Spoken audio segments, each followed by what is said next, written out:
अब केस को रफा दफा कर दिया। सरकार के नेता मंत्री जवाब तो दे रहे हैं ना। कौन दे रहे भाई? जेपी नड्डा जी हैं, किरण रिजिजू क्या दे रहे हैं? अच्छा एक बात बताओ, आप अभी मीडिया से हो, अब आपके यहाँ जो एडिटर है उसको अगर एंकरिंग के लिए बोला जाएगा तो वो एंकर बन सकता है क्या? बिल्कुल नहीं। तो फिर कौन होते हैं जेपी नड्डा? लेकिन जब उसको जिम्मेदारी मिली अरे तो भाई वो क्यों, उठा काहे की एक हलवाई का काम खाना बनाना है, एक कंप्यूटर मैकेनिक का काम कंप्यूटर ठीक करना है, एक रिक्शा चालक को अगर कहेंगे लो हेलीकॉप्टर उड़ाओ, उड़ाएगा क्या? छात्रों की मांग पे इस्तीफा दिलाया ना अरे सरकार के भाई, मंत्री ने, बात करने के लिए भेजा ना। भैया हमारे यहाँ एक कहावत है, जब लगी फटने तो खैरात लगी बटने।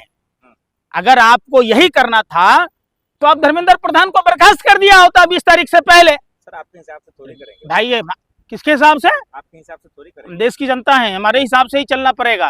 आप नौकर हैं हमारे, आपको धरने को दिया बंदूक, हो गए हवलदार, ये घमंड में मत रहिए।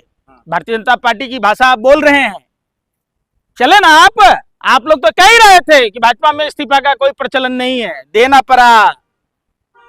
आपको पता चल गया कि बगैर इस्तीफा दिए काम नहीं चल सकता है, इसीलिए संसद नहीं चलने देंगे आपको। फिर वही बात, संसद चलाने की जवाबदेही किसकी है बताओ? सरकार की है। सरकार की है ना। सरकार तैयार है, कहाँ तैयार है? पूरी तरह से तैयार है। बिल्कुल तैयार नहीं है, विपक्ष को सरकार जवाब ही नहीं दे रही है। अरे भाई सुन लो यार, फुर्सत फिर वही कहाँ बात। मिला? हाँ? विपक्ष को तमाशा करने से फुर्सत कहाँ मिला? अच्छा, यही भाजपा के लोग जब विपक्ष में थे तो बैलगाड़ी लेके जाते थे तो तमाशा नहीं था। मतलब किसी गुनाह को छुपाने के अरे लिए यार सुन ही नहीं रहे, विपक्ष का काम क्या है? सत्ता पक्ष से सवाल पूछना। आप मीडिया का काम क्या है? सरकार से सवाल पूछना। मांगा, इस्तीफा दे दिया, अब तो बहस कर लो। भाई इस्तीफा दे के कोई एहसान नहीं किया आपने। तो मांग क्यों रहे थे? अरे फिर मांग क्यों रहे थे? इस्तीफा देना था आपको, क्यों नहीं दिया? आपके मंत्रित्व काल में परीक्षाएं लीक हुई, आपको जवाबदेही तय करनी होगी। तो जवाबदेही तो दे दिया। क्या जवाबदेही तय किया? क्या किया आपने? सुधार, मेरे सुन नहीं रहे। सुधीर कुमार सिंह आईएएस जो एनटीए नेशनल टेस्टिंग एजेंसी के डीजी थे, उनका आपने क्या किया? आपको उनका डिमोशन करना था कि प्रमोशन देना था? ठीक है, बताओ।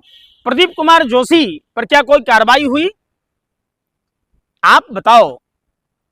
एनटीए में जो टीम बनी हुई है उस टीम में कितने लोग आरएसएस के लोग हैं? जवाबदेही कौन लेगा? वाह, विपक्ष यही तो पूछ रहा है। विपक्ष राम मंदिर में चढ़ावे चोरी की बात कह रहा है। देखिए भारतीय जनता पार्टी की उल्टी गिनती शुरू हो गई। हनुमान जी को नचाया था ना बांकीपुर के पूर्व विधायक नितिन नवीन जी, आज हनुमान जी का ही श्राप लगा है ना कि चुनाव हार गया। परंपरागत सीट था, कई वर्षों से उनके पिताजी नवीन किशोर सिन्हा जो वहां के विधायक प्रतिनिधित्व करते थे, वो परंपरागत 200 किलो से ज्यादा लड्डू का ऑर्डर फेल हो गया। अगर शराब लगता है तो मोदी जी अमित शाह जी को भी लग जाता। लग रहा है भैया, लग रहा है, अभी सब्र करो। अंधविश्वासी जितना है। सुनो, आप अंधविश्वासी अरे हैं। भाई कौन अंधविश्वासी है? कर्म प्रधान देश है ये, कर्म ही पूजा है। आपने जो कर्म किया है, जितने कुकर्म किए हैं, सबकी सजा मिलेगी और यही मिलेगी। नकली दवाई बनाने वालों का साथ देने वाले लोगों को भी सजा मिलेगी। मोदी जी तो खुद भगवान का अवतार है उनमें। कौन भगवान? चंपत राय बोल दिया विष्णु के अवतार है, तब अपने आप को अपने मियां मिट्ठू बन गए है। भाई भगवान का मजाक उड़ाइएगा। अरे आपका अहंकार नहीं बोल रहा था कि आप कह रहे थे कि हम बायोलॉजिकल नहीं है, नॉन बायोलॉजिकल है। अहंकार है ना बोल रहा था कि हनुमान जी को पतंग में उड़ा रहे थे। आपका अहंकार है ना सर पर चढ़कर बोल रहा था, जो रामचंद्र जी को उंगली पकड़ के ले जा रहे थे। अरे रामचंद्र जी कोई आपके बच्चे नहीं है, आपके शिष्य नहीं है। राम प्रभु श्री राम भारत के कण कण में बसते हैं। भारत की तमाम जनता प्रभु श्री राम को अपना आराध्य मानती है, चाहे वो किसी भी धर्म के लोग हों। फिर भाजपा के लोगों ने ऐसा क्यों कुकर्म किया? और जब आप ये बात कहते हैं तो इस बात से आप एक बात बताइए, आपको किसी मंदिर का ट्रस्ट बनाया आपने और आपने ही आरटीआई से बाहर किया, तो उस टीम में जिन जिन लोगों का सिलेक्शन आप किया, तो चोरी नहीं लूट हुआ, आप क्या उसका नहीं लेंगे श्रेय? आप प्रथम दिन नींव रखने से लेकर शिलान्यास से लेकर ध्वजारोहण तक, प्राण प्रतिष्ठा तक सबका श्रेय लेते रहे तो चोरी का श्रेय कौन लेगा? बीजेपी नेता कह रहे थे कि अगर हम कुत्ता बिल्ली को भी खड़ा कर देंगे वहां से तो वो भी जीत जाएगा। अच्छा, गाजीपुर से। हाँ। तो जीत न गया ना, देखे बाप रे, रिकॉर्ड मौत से जीत गया, गिनीज बुक में नाम दर्ज करा लिया भैया। हे भैया, इंडिया गठबंधन नहीं जीता ना सर। अरे भाई फिर वही बात पर आप पॉलिटिकल पर आते हैं। पॉलिटिकल क्या होता है? देखिए ये उपचुनाव था, अरे सुन तो लो, कांग्रेस क्यों नहीं जीत रही? मैं क्या कह रहा हूं, भाजपा हारी कि नहीं हारी?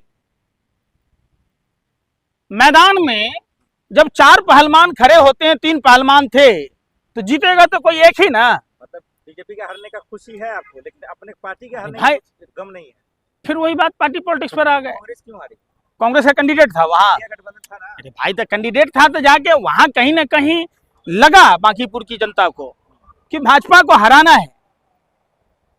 एक ऐसे ईवीएम ठीक था इस बार। हैं? ईवीएम ठीक था। अच्छा, बड़ा ईवीएम का आपको आ रहा है, आपको नहीं पता है कि क्या हो रहा है? अरे आपको पता है कि नहीं है? किसको नहीं पता है भाई?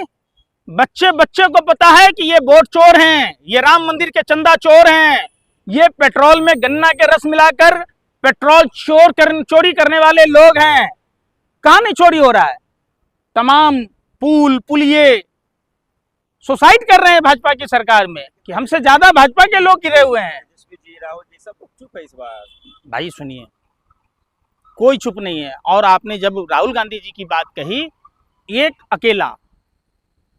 अकेला पूरी भाजपा और उसके नेक्सस पर भारी अगर कोई है, एक अकेला राहुल गांधी। आप कब मानेंगे कि विपक्ष नालायक है?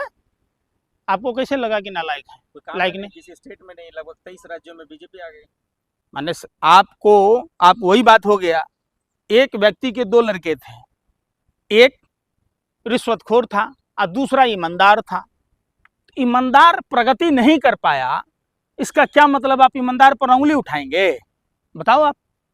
अरे भाई वही वाली बात हो। मतलब ईमानदार है, मेहनती है, लेकिन देश के लिए कोई काम के लायक नहीं। क्या नहीं काम के लायक है? देश का ऐसा कौन सा मुद्दा है जो सवाल नहीं उठाते? बताओ। ये नहीं उठा पा रहे, कोरोना पर सवाल नहीं उठाया? ये नहीं उठा पा रहे। अरे नीट पेपर का मामला नहीं उठाया?